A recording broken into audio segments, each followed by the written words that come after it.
Without objection. Mr. President, yesterday the White House held its summit on working families. On the summit's website, the White House notes, and I quote, "Too many working Americans, both men and women, are living paycheck to paycheck, struggling to make ends meet and respond to the competing demands of work and family," end quote. Mr. President, that unfortunately is the truth. But what the White House doesn't acknowledge is how much its policies have done to create that situation. Working families have not fared well under the Obama administration. Household income has fallen by $3,500 on the President's watch. Meanwhile, prices for nearly everything have risen. Food prices have gone up. Tuition costs are soaring. Airline fares are rising. The cost of recreational activities, like going to the movies, has risen. And energy prices are placing a huge burden on American families. Gas prices have nearly doubled since the President took office. Low-income families in my state of South Dakota pay an average of 24% of their income on energy costs alone. And things are set to get much worse. This month, the President's EPA announced plans to implement a massive energy tax on Americans. Thanks to this tax, energy bills could rise to crippling levels for many families in the next few years. That's not what families need, especially when they're already paying huge amounts for health care.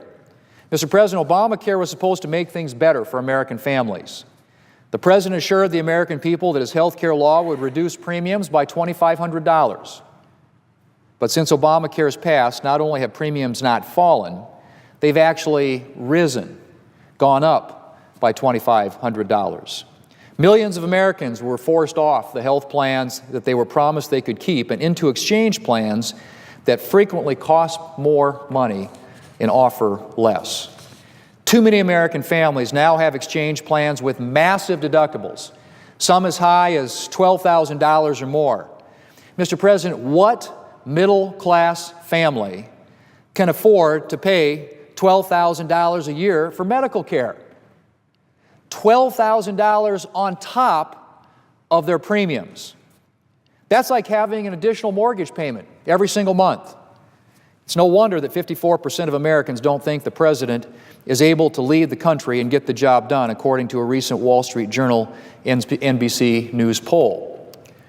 So what can you do if you're a working family living paycheck to paycheck and struggling with the high cost of everything from health care to gasoline? Well, Mr. President, over the past few years, the answer has been not much, because opportunities are few and far between in the Obama economy. Instead of promoting policies to create jobs, too often the President has proposed policies that kill jobs. The nonpartisan Congressional Budget Office has reported that Obamacare will cause 2.5 million full-time workers to leave the workforce. 2.6 million Americans earning less than $30,000 are in danger of having their hours and wages cut thanks to Obamacare's 30-plus hour work week rule. 63% of those workers are women. The President and his party have also pushed hard for a minimum wage hike that the Congressional Budget Office said would destroy up to 1 million jobs. Low-income Americans would be hit the hardest by that. And then there's the President's national energy tax. In addition to raising energy bills for all Americans, the President's energy tax would result in the loss of tens of thousands, if not hundreds of thousands of jobs. The rule would gut the coal industry, putting tens of thousands of workers out of work there. It's difficult to reconcile the President's ostensible commitment to families with a policy that would put thousands and thousands of parents out of jobs. The Keystone XL pipeline would allow the President to put thousands of Americans to work. With a stroke of his pen, the President could sign off on this project and the 42,000-plus jobs that it would support. Instead, he's ignored American workers and union leaders and chosen to pander to the wishes of his extremist environmental base. Mr. President, the American people need jobs. Steady, good-paying, long-term jobs with opportunities for advancement. Democrats and the President are not giving that to them. Instead of spending time on real job creation measures, the majority leader has chosen to waste the Senate's time on gimmicky, politically motivated legislation. If Democrats were serious about providing real relief to American families, they'd be working with Republicans on the many bills we propose to spur job creation and to support American workers.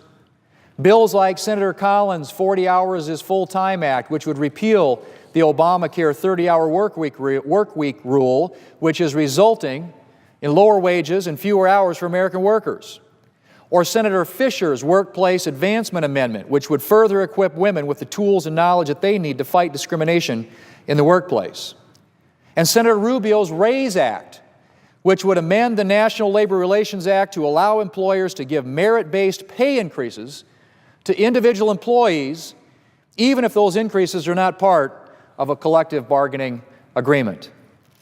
And Senator McConnell's Working Parents Home Office Act, which would fix a flaw in the tax code that prevents men and women from claiming a home office deduction if their home office has a baby crib, so they can care for their child while they're working. Mr. President, President Obama has talked about the importance of flex time for parents so that they can adjust their work hours for parent-teacher conferences or soccer games.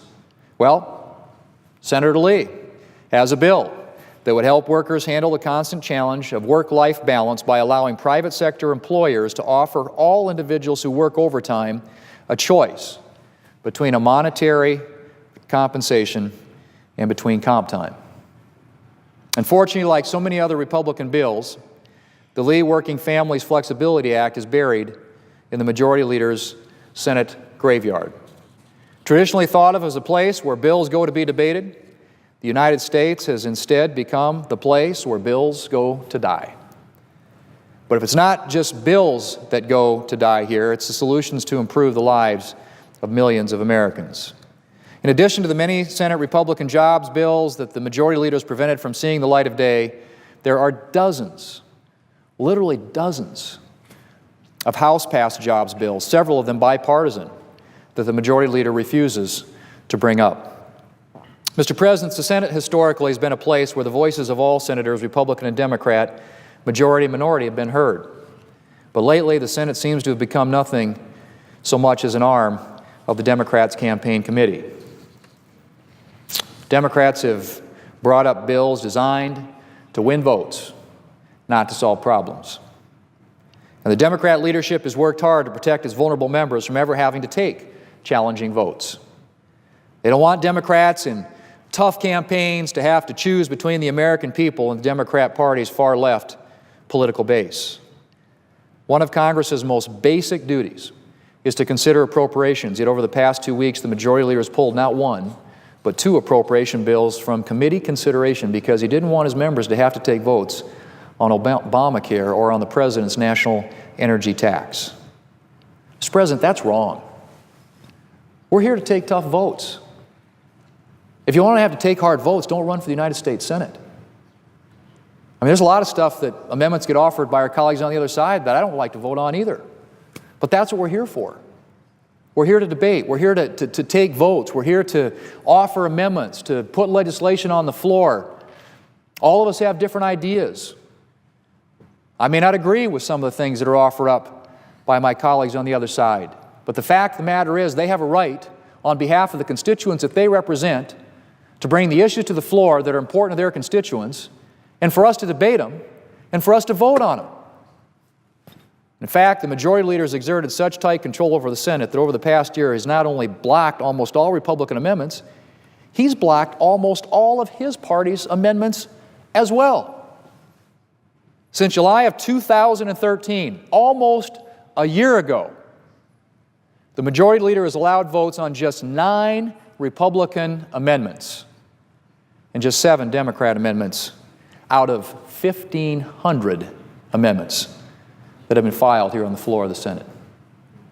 Now think about that, Mr. President. The world's greatest deliberative body, open to amendment, open to debate. 1,500 amendments get filed. Republicans get 9 votes.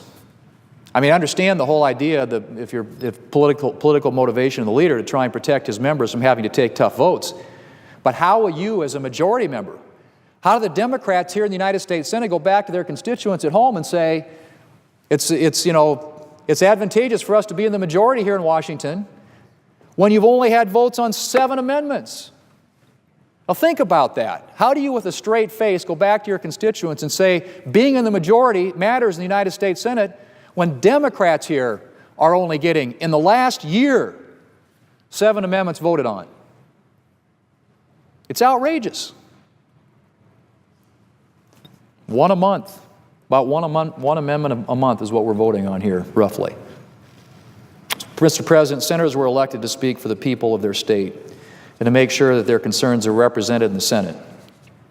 When senators can't add their voices to the process, American people's concerns are not getting heard. The American people have had a tough time getting their voices heard over the past few years. Over and over, they've made it clear that they need good jobs and more economic opportunity. Instead, they've gotten 5.5 years of higher costs and low job creation. And the jobs that are being created are not the kinds of jobs that were lost. The good paying jobs that provide opportunities for advancement. Republicans have proposed numerous bills to expand opportunities for American families and workers. It is time for the Senate to vote on these bills. The American people have spent enough time being ignored, Mr. President. It is high time for the United States Senate to change the way that it is conducting its business. Mr. President, I yield the floor.